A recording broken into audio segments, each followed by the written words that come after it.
Greetings, Moonlight citizens. This is your Moonlight King, the man on the moon here with another episode of Moonlight Kingdom Reviews. And in this episode, we will be reviewing the 2024 action comedy, The Fall Guy.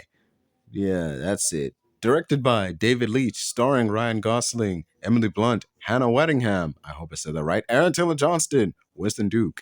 Released in 2024 with a budget of $125 million, raking in a box office total of $181.2 million. Yeah, this episode of Moonlight Kingdom Reviews will be covering that movie and everything that went down in it in 3, 2, 1.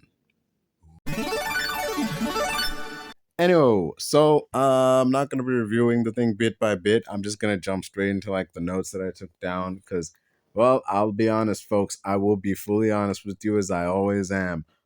I missed a good chunk of this movie's beginning. Like, I came in and Ryan Gosling was being launched into a wall repeatedly while on fire, and Emily Blunt was giving him a dressing down in front of everybody. She was just passive aggressively, like basically kicking the shit out of him over and over and over and over because some shit that went on in the past. And it's like, yeah, I can see some shit went down. I don't need to see what went down, but I can gather that these two got history. So we jump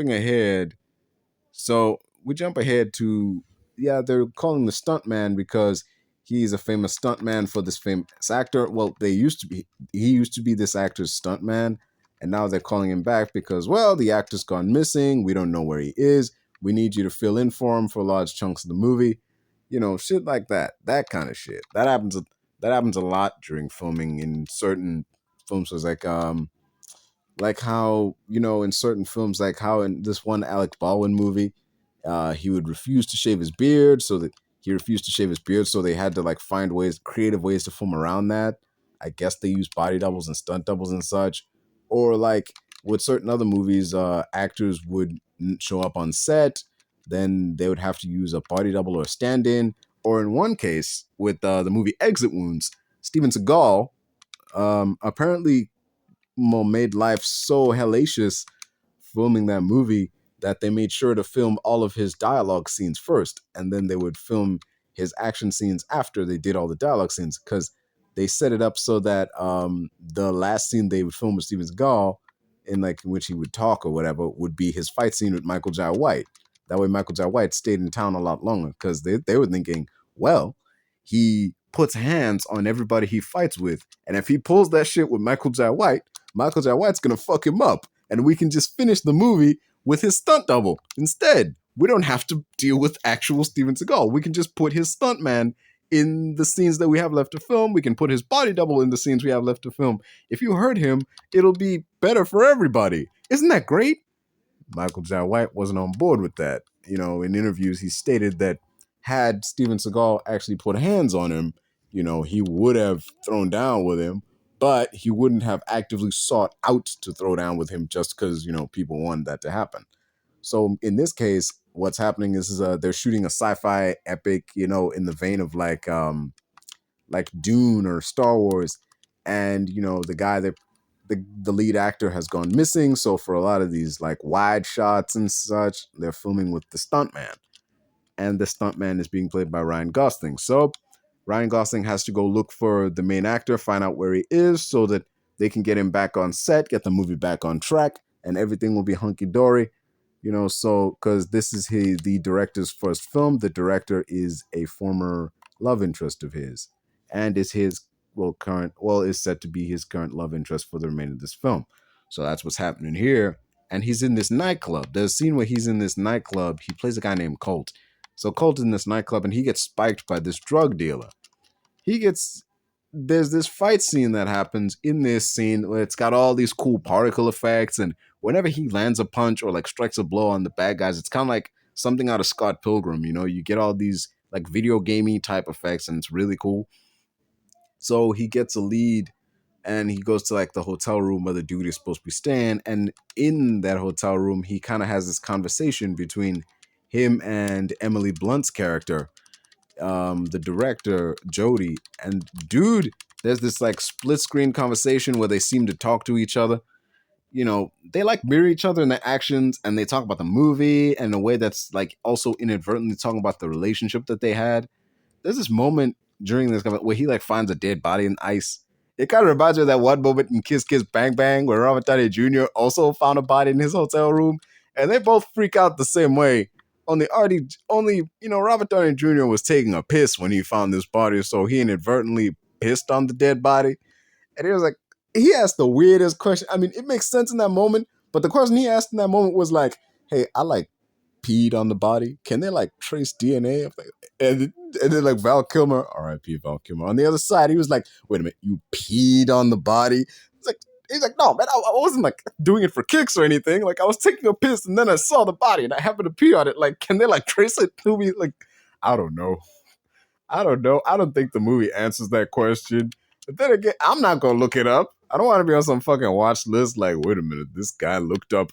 Can you trace piss off a body? Like, what the hell's with this dude? I don't want to end up on some watch list looking up that weird shit. Like, nah, hell nah. I don't know if you can trace piss you can get DNA from piss, and I don't want to know. So yeah, moving away from that shit. Moving on from that to the rest of this shit. So yeah. So he goes to the cops, right? Any normal person does. He goes to the cops. He tells them about the dead body, brings them back up to the hotel, and it's gone. And you're like, they think, hey man, were you tripping when you saw this body? Cause like, oh, he was high when he like. They're making us wonder if the movie makes us wonder if he even saw the damn body because he was high when he did see the body, and he was seeing a whole bunch of shit when he was high. This wasn't weed he was on. It was a whole, Lord knows what the hell he was on. It was making him see particle effects and overly saturated colors and shit. So yeah, there was a horse in the lobby. Like, he saw Jody in the lobby, and from his perspective, there was a horse in the lobby. So yeah, pink elephants on parade, he was saying. So yep, it's kind of wonder, like, did he actually see the body? Not only is the body gone, but the ice it was floating in was gone too. So it's like, hold up, did you see a body or did you imagine that? It's like very weird. In places, it kind of reminds me of like Big Lebowski, you know, that it starts off with like a seemingly simple thing of, hey, can you find out where this person went? And then it just turns out there's way more going on than we thought there was. But yeah, it is great chase scene between Colt, a dog, and the bad guys in this dump truck. And they're just going through town, just tearing through shit, and he's like skating on pieces of metal, and it ends with like this one girl slamming the brakes, and it sends Colt flying through the front of the dump truck. It like he's on the back of the dump truck, right? Being pulled by the dump truck. And she slams the brakes hard, and like the momentum sends him flying through the back window of the dump truck, out the front window of the dump truck, and onto the street. I'm pretty sure that's not how physics works. There's no way he flew through the back, past the seats, out the window, without hitting the seats. Like, or the driver. First off, window ain't that damn big. The space between the seats ain't that damn big. The other window, like, it is that damn big, but damn, man, no way you did all that without hitting something along the way. You did not perfectly just coin slot your way through this glass, through two panes of glass, mind you, and come out the other side and just like dust yourself off and you're good. Like, what the man, get out of here. So the actor they're looking for, a guy named Ryder, they crack his phone right after this scene. They finally crack his phone and they discover that Ryder, the reason he's missing is because and the whole reason why Colt has been brought on in the first place was because Ryder accidentally killed the stuntman that he'd brought on in Colt's place, and that's who was in the bad device, not the actor. Moments later, the news says that they found the stuntman's body, and the police have Colt as the prime suspect thanks to footage of him leaving the hotel after finding the body. Oh, this brings up something, a pet peeve of mine I have in certain movies. I hate when characters have a really important item in their fingertips. Like a really important item that's key to the story. They're holding it in their fingertips, not with their full grip of their hand, but like they're holding it with their two fingers. And they're stressing how important it is. And that nothing bad happens to it. Something bad always fucking happens to it. Something bad always happens to the fucking thing. Like, hey, we need to be careful with this. We need to make sure nothing bad happens. Something bad always happens. And it, as if on cue, something bad happens to the phone. It gets destroyed. The only evidence that could potentially exonerate him is destroyed. It's gone.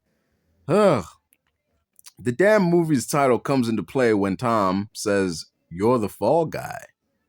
You know, like, he explains, yeah, the stuntman is the fall guy in all this. He explains how, you know, Colt is the one who's going to take the fall for the murder instead of him in this big villain monologue that even Colt calls out as having way too much exposition.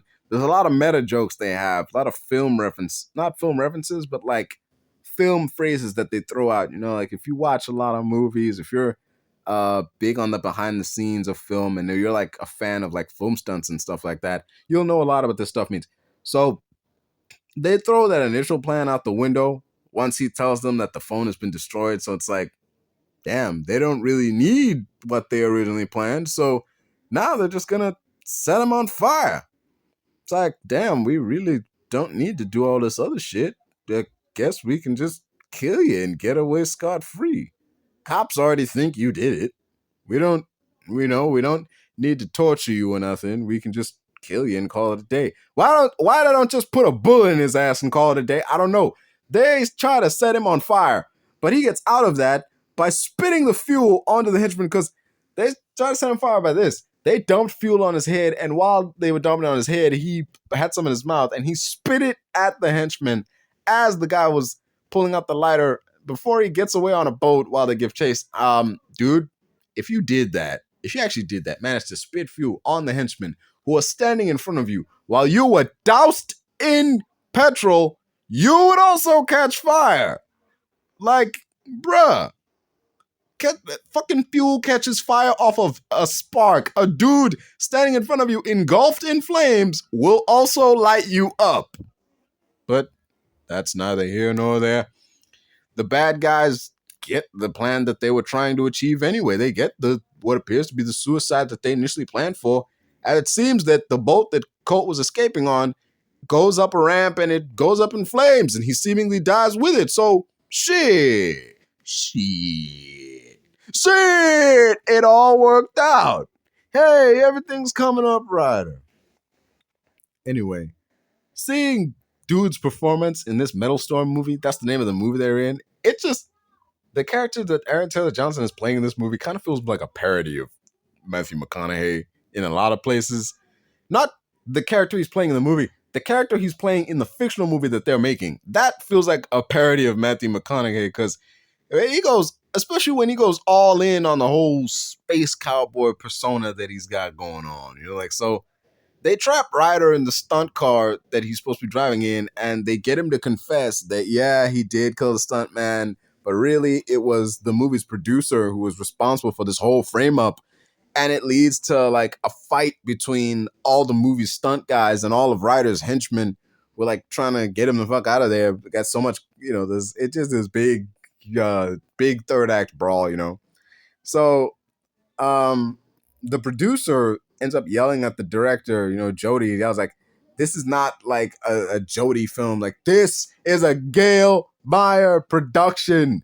And that kind of speaks to how producers will try to control the film a lot more than the director, and how sometimes the director, especially when they're like a first-time director and there's not much experience, they're not the one really calling the shots when it comes to like the movie. It's more or less the producer or the studio, and the director is just a name that they can boss around to make the movie they want, or like a hired hand, you know, as opposed to letting them execute any kind of unique directorial vision. It's kind of why you see a lot of trailers where the producer is named, but not the director, while a lot of big budget movies are directed by first-time directors. It's like the studio has a formula. They want a movie that they want to put out. They got a producer who's going to put in the work and actually get the movie made. We just need a name in the director's chair who will do what we say and not really question anything or try anything out of the box. It just sort of feels that way. So yeah, the movie ends. The movie is finished. So the movie ends this time with, you know, the writer having confessed and his confession being caught on tape and him implicating Gail. You know, they get arrested. So that's that. The movie's finished, and the movie does get finished. You know, they do filmed all of Ryder's scenes. They see this also happens in a lot of movies where, like, say a lead actor gets arrested or for whatever reason. It happened in that movie All the Money in the World, where like a lead actor gets in some kind of controversy or gets arrested. They'll just bring in a new actor and they'll like swap them in with CGI, which is pretty much what happened when they finished this movie, because the space cowboy is now being played by Jason Momoa. Not, you know, yeah, when I say Jason Momoa, I really do mean Jason Momoa, not an actor that's being played by Jason Momoa. I mean, Jason Momoa playing Jason Momoa is in this movie. And, finally, the assistant who's been helping, what's his face, who's been helping Colt, who's been helping Jody throughout this process, she gets to be the producer the other instead of instead of I can't remember anybody. I just said it. I can't believe I just said it and forgot it. Gail. Yes, there's my notes. Gail Meyer. She's the producer instead of Gail Meyer. So yeah, ultra happy ending, right? And Colt gets his happy ending. He gets to reunite with Jody. Jason Momoa gets to be in another big budget blockbuster. The assistant gets to be a producer, and I I don't think that's how that works. I don't think you just get named a producer. I think isn't there like I think you have to like go through some kind of like what's it, a PGA or something. There's like a Screen Actors Guild for like actors and a Screenwriters Guild for writers. So there must be some kind of producers guild. But I don't know. I don't know the damn movie business like that. But moving away, yeah, this song, the credits in this film have this song about the unknown stuntman. As we see this like Jackie Chan movie type behind the scenes videos of all the stunts that happened in this film. And which is a nice touch. It's not just the stunts that happened on camera, like the stunts that were in the movie. It's also the stunts of the movie. You see like, Ryan Gosling doing some stunts. You see Ryan Gosling stuntman. You see all the stuff, you know, the stunts that were done in the movie. You see the stunts of the movie, and it was just all done. It was well done. It was well made. Like this movie is a really excellent tribute to like stuntmen and choreographers and like all the hard work that goes into making the kind of movies that we go to the cinema to see. It's beautiful. So there's a mid-credit scene. You wouldn't expect this kind of movie to have a mid-credit scene. And I didn't either. The only reason I even know there's a mid-credit scene is because I saw like on Wikipedia, like, oh, there is a mid-credit scene. I'm like, oh shit. Let me check this out. What is this mid-credit scene they be talking about? Oh, what is going on? And turns out the mid-credit scene is a scene that really should have been in the movie, because it shows Gail and Tom, Tom Ryder, about to get arrested, but then, Ryder runs off into a field full of pyrotechnics that gets set off by his cell phone signal, and he's blown up to pieces, which then leads to the agent girl getting Jason Momoa's agent on the phone, which explains why he's in the film instead of Tom, and then the film finally rolls credits, like, properly. Like, this scene should have been in the movie. It should not have been a mid-credit scene. But like at the same time, looking at this scene, the fact that it wasn't in the movie kind of shows how unimportant it is. This movie, it's like this scene could have been cut out of the movie and it would have been just fine. We could have gathered like, yeah, they were arrested off screen and they're probably in jail now. We didn't need this. It's like a comedy, like how you have a comedy movie. It's like we can't just end the movie on a touching note. We need to end it on a joke. Like that one Simpsons episode where Milhouse pretended to be his dad, and like him and Bart got to do stuff they wouldn't normally be able to do without an adult. And eventually like Homer and Milhouse's dad, they found out, and like it ends with Homer telling his son like, "Boy, don't grow up to be like me." And then Bart's like, "Oh, It's like, "Oh, I sure won't." I think that's what happens. And then Homer does his routine of like, "Why you little?" And he like chokes the fuck out of him. He's like, "That is not a heartwarming moment to end on." And that's how it ends. Like, this could have, yeah, that's a comedy. It makes sense that it would end like that because, hey, okay, before I go any further, let me preface this. Child abuse is not funny. Okay? This is a gag. It's a gag on a cartoon, all right? The Simpsons, Homer choking out Bart, that's just a gag that's been played for decades for laughs. He's not really gonna, do him serious harm. We know this much. But yeah, people be sensitive nowadays. So yeah, that is a comedy. It makes sense for that kind of movie to end on a joke. This movie is an action comedy. That's cool. End with some action or end on like a final resolution. But to end on a joke, like this is a comedy, not even a joke with some action in it. Just this joke of, oh, dude got blown to smithereens, because he was trying to escape from the police and trying to get a cell phone signal in a field that's full of explosives. Well, that's not funny. Like, ooh, man, he was going to jail anyway. He really need to do all that? I mean, he killed one dude. Like, it wasn't like a guy we wanted to see get got. Like, we wanted to get to see that ultimate comeuppance. It's like, if you must show the comeuppance for the villain, put it in the movie. But, like, him going to jail would have been the comeuppance, not him getting blown to bits. That just seemed, like, excessive. Like, damn, we didn't need all that. Like, I brought up Big Lebowski earlier in the movie. Like, even Big Lebowski's villains didn't get this kind of comeuppance. I mean, hardly anything was... Yeah, anybody got comeuppance in that movie. The Nihilists didn't get this kind of comeuppance. They lived. I mean, one guy lost a couple fingers, and one chick lost a toe, but otherwise, they lived. It would have been messed up if, Lebowski and Walter, like, killed them. Like, shit. I mean, that would have been fucked up. It would have really brought down the mood. I mean, yeah, Donnie died, but then it would have added to the sadness of it all. Like, geez, Donnie died and they killed the Nihilists? Like, what the fuck? That was unnecessary. But yeah, otherwise, man, at this movie, Fall Guy, I gotta give it props, I mean, Ryan Gosling, he's got that leading man. He works as the dude who's the unlikely leading man of the story. He doesn't want to be the leading man. He just wants to show up, do the work, and get out while causing as least trouble as possible. He doesn't want to stir up any kind of static. Even before he takes the job, he asks, like, hey, you sure it's cool me being there? Like, because she actually wants me there? Because last time we met, it didn't go so well. Like, you like his character because he's doing this because he wants to do right by Jodie, because last time they met, he didn't. And, he wants to get his career, he's trying to get, like, his career back on track after getting injured.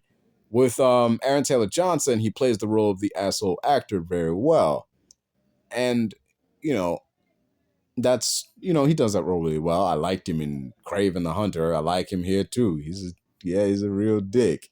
Just a lot of the meta jokes landed because, I'm a fan of action cinema, and I do appreciate all the stunts and like the wire work and the choreography that goes into a movie, because a lot of time and energy and blood, sweat, and serious pain go into this, this field. And to have a movie that gives a shout out to all those people and recognizes all the work that they do by having a movie centered around a stuntman, this is nice. This is really well done.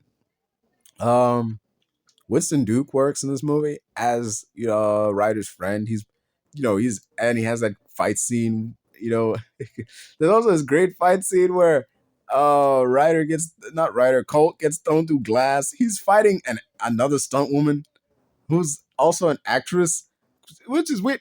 This is weird because they work on the same movie. They are working on the same movie, but they fight. She doesn't recognize him. He's a stuntman on the same movie that she is also working on, and I get it. Actors and stunt people don't always mingle, and yeah, he's Ryder's stunt person, not hers. But like, this chick has scenes with Ryder. She has scenes in the movie. They are on the same set, and she doesn't recognize him. That's why there's this fight. But like, yeah, he gets thrown through a bunch of glass in that fight, and after he like stands up and rights himself, he's like shaking the glass out of the cap of his hoodie. And there's like a whole load of glass shaking out of that one. That was funny. Yeah, it was really well made. There was another scene where like he managed to like knock a gun out of a dude's hand, and the guy he's knocked the gun out of his hands off managed to take the gun off him, but it turns out the gun it took off him was just a prop gun. So like that was funny. That was a good gag. Reminded me of like this one scene from Mr. Nice Guy with Jackie Chan where he has an empty gun, and he comes across a henchman. And he's like, they both like caught each other off guard. Jackie Chan just gives the henchman the empty gun. Then he knocks the henchman's gun out of his hands, And now the guy just has an empty gun, but he doesn't realize it. So he tries to use it, but it doesn't work, and then bam! He just knocks his ass out. Oh, that was good. Good moments. That's what this shit is. I saw. See, after I saw this movie, I found out that the Oscars were now gonna have a best stunt category, and I said, man, ah, shit. How y'all gonna do a best stunt category after this movie came out? How y'all gonna do best stunts when Jackie Chan, like, is no longer in his prime, man? Like, Chan's getting old. Like, all these legends of stunts and action movie and cinema and all this shit, man, they're not at their peak, bro. Like, you better do some retroactive shit.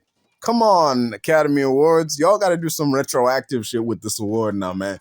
Y'all gotta give guys like Jackie Chan, you know, Yun Woo Ping, I think that's his name. I'm not sure.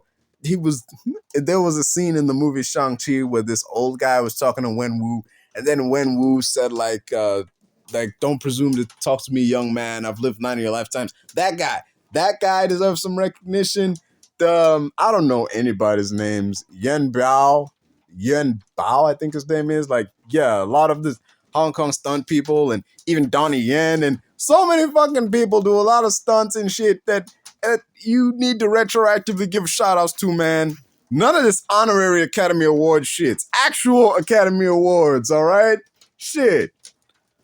But yeah, man, when did the Fall Guy turn into me yelling about stunt movies and the Academy Awards? But hey, that's neither here nor there. You want to know what I think of the Fall Guy? Here you go, man. I give the Fall Guy an 8 out of 10. I give props to this movie and everything it does. It's an 8 out of 10. A hard 8, man. Damn, solid 8. Yeah, because this movie, the action is great. The comedy works in a lot of places. The choreography is really good. You can really... It helps that this movie's directed by a former stuntman, David Leitch. You know, he was stuntman on a lot of movies, and he's now directing a lot of movies. He directed Hobbs and Shaw, so props to that.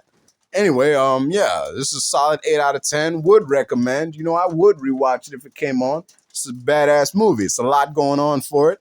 So action, it's got comedy, it's got a good romance to it. You know, it's a real solid hybrid movie. And it's got some meta jokes if you were a fan of action cinema. And, you know, it's just fun. You know, I miss days when movies were just fun, you know? Like, it's not trying to set up a universe or, you know, set up a sequel or something. If we get a sequel, then hey, it's nice, you know? But if we don't, hey, at least we got this one. This has been another episode of Moonlight Kingdom Reviews, folks.